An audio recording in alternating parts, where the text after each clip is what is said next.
In this video, I'm going to be showing you how you can join the Elden Ring Discord server. So as you know, the new game Elden Ring has just been released and lots of people want to know how they can join the official server for the Elden Ring.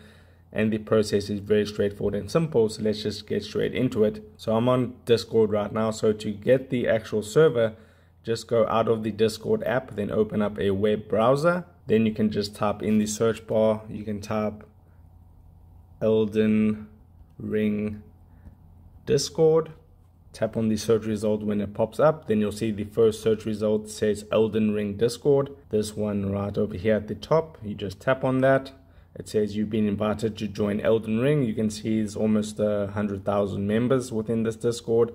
Just accept the invite, read the rules and everything like that. Once you've read the rules and stuff like that, just tap on these 3 horizontal stripes at the top right there.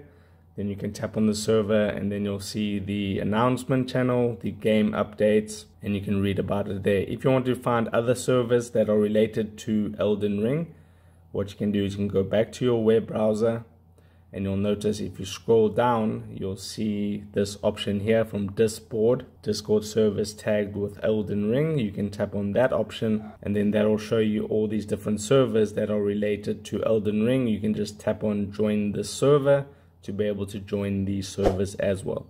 So if this video helped you out, don't forget to drop a like onto it and subscribe for more, and I'll see you in the next video. Take care.